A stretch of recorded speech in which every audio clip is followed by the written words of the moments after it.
The real question isn't do you have ambition? It's whether you own your dream, which means are you asserting yourself into this new world? And it's really important to go, okay, I know it's difficult, but am I still dreaming? When you go into your office, I want you to walk up to the board with all the goals on it, and I want you to look at this week, next month, the month after that, the quarter after that, the whole year, and I want you to stand in front of that board until you feel that edge come in. Everyone say it with me. Let me show what I am made of through this time. If we're gonna change everything for you, we've got to raise your ambition. The number one hallmark of successful people, their ambition is higher. How many of you in this room have a little higher ambition than some members of your family or your neighbors? Look around, keep it high, look around the room. Most people who are attracted to an organization like this and to this type of work, you've got that autonomy and you've got that ambition. And they're trying to take it from you right about now, that world. Oh, you don't understand the market. Yeah, Brendon, all your hype, you don't understand interest rates, you don't understand this. I'm like, listen, I've got all my homes, I've got all my success in that area. I get to advise amazing agents from around the country. I get to work with a company called Place on that. I have the opportunity spending years with you all. Here's what I know. Too many people, their ambition right now is in the wrong time zone. You know what I mean? Past, present, and future. Most people's ambition is tied to their past. Raise your hand if you follow that. I just want to share this with you. You can never let your vision for you and your family be limited by your present circumstances or your past challenges. You cannot let your vision for the future be limited by the present marketplace, your present skill set, your present network. Your future, you can build into that. You can become into that. And I know that. All of the joys that you saw in the video and all the things I've gotten to do, working with presidents, working with my mentors, having all this, I grew up in this house. That's not an easy house to sell, ladies and gentlemen. You think you have a hard house to sell? Let me tell you about my hometown, Butte, Montana. Anyone got any Montanans in a room like this? I know we got some Montanans. Yeah, baby. Don't get mad at me or beat me up in the hallway when I talk about Butte for a minute. Where I grew up, Butte, Montana was, when I came up there, it had been an economically depressed Irish mining town for over a century. Just about 3 miles from this house, there's a large hill called the Berkeley Pit. Now, you might not know what that is, but you ever have something in the neighborhood you're trying to sell, and you're talking about the house, and you just don't want to talk about that thing that's also in the neighborhood? You know, the nuclear plants, or that house there's somebody got killed in, or there's something you're just like, don't talk about that. Well, where I grew up, we had that. It's called the Berkeley Pit. It's the world's #1 Superfund site when I grew up. What's a Superfund site? It means an environmental disaster that they cannot fix. Because I grew up in a town that was incredibly famous, you might not know. See, in Butte, Montana, they had discovered copper in them thar hills.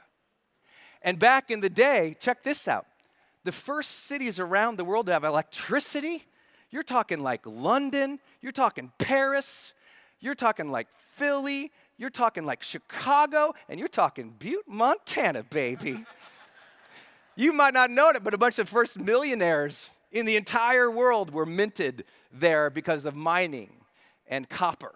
And so they dug deep and they extracted that copper and they changed the entire future of the world. Now the problem is, years later, they discover other materials and they discover copper elsewhere in the world that was easier or cheaper to extract, and that economy went dead. Those people moved out.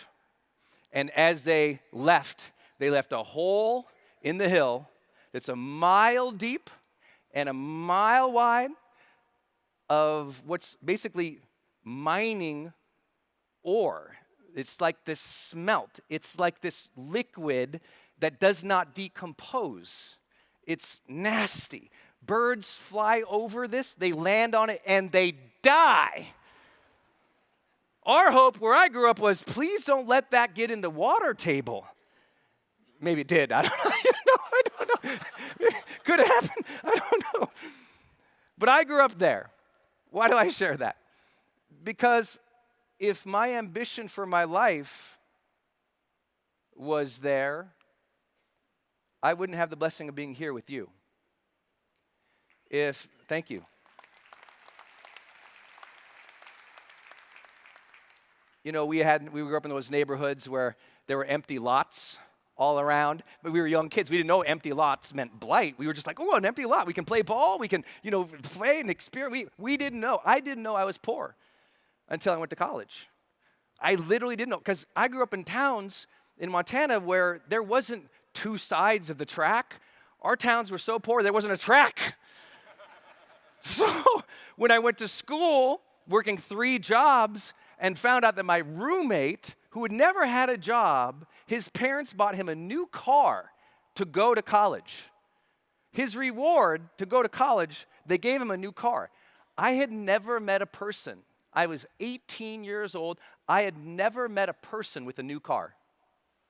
I didn't even know that world existed. The wealth that we all talk about in a room like this, I had no clue that world was even a thing.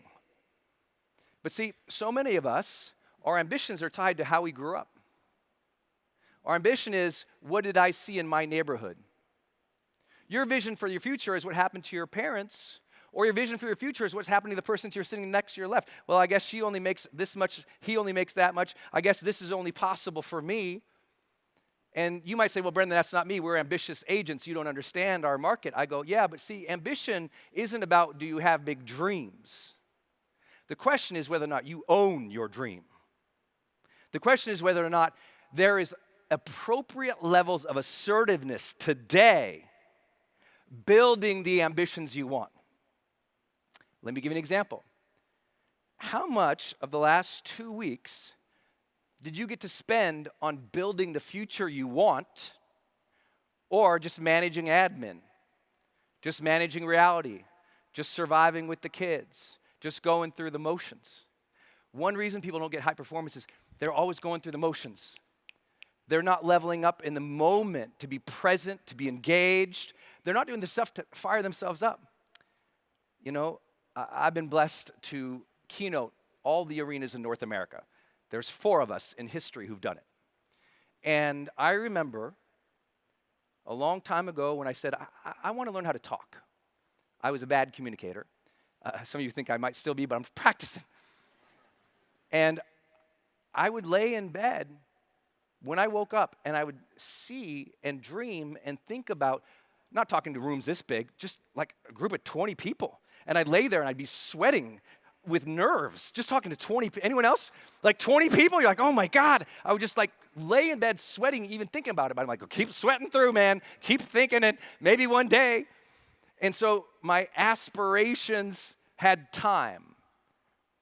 How much of your time are you spending thinking about your ambition and your dream versus just handling the day? See, I'm not one of those guys who talks like The Secret was, just have intention. Have the law of attraction. I love the law of attraction, but that's only one side of the coin of success, right? On the other side of that coin is action. So let me tell you this. The real question isn't do you have ambitions? It's whether you own your dream, which means, here's the correlation in the research for the geeks out there. For the geeks, the correlation of research with ambition and high performance is this: your level of assertiveness. Are you asserting yourself into this new world, or waiting to see? Are you asserting yourself in the marketplace, or waiting to find out? That question can tell you a lot about you and your team. I think you all should ask that. Do we have an assertive team? Are people really being proactive, asserting themselves, moving forward, pushing productivity? Or are we just going to maintain? Are we just going to maintain? And by the way, maintaining is great, but you know a lot of people, their entire mentality is just to survive and not to decline. And do you know what? When your mentality is just to survive and not to decline, you become demotivated. Motivation begins with having an ambition, a motive, a reason for action that's out here. And it's really important to go, okay, I know it's difficult, but am I still dreaming? Am I still owning the dream? Am I giving time each day to the ambition? When you go into your office, I want you to walk up to the board with all the goals on it, and I want you to look at this week, next month, the month after that, the quarter after that, the whole year, and I want you to stand in front of that board until you feel that edge come in, where you get a little excited, where you're like, okay, all right, let's go. I got to do these things. And not from obligation, but instead of like, let me show what I am made of through this time. Everyone say it with me. Let me show what I'm made of through this time. Because you own your dream. Everyone say, I own my dream. Not for me, for you. Put your hand up, your right hand up and say, I own my dream. Say it with the fierceness you better have to succeed. Say, I own my dream. Turn to the person left, right, shake him and say, you own your dream. Yeah, oh no. I know we got scared of touching and talking to people. Turn to the person left, right, grab their shoulders, shake them and say, you own your dream, go. You, I'm watching you. Yeah. Yeah, if you're pumped to be in Vegas, say, I'm here. Let's go. You either own it or somebody else does, and you'll never get it. It's your day. It's your action. You're going to assert yourself into this thing, not sit back and wait. Not now. Let everyone else wait. You. Yeah, you got to forgive me. I'm an old school personal development guy. I believe in what you can do. I spent 17 years doing this. I've seen the most extraordinary life transformations. People who came out of the darkest, deepest pits imaginable, and they turned it around because they chose to.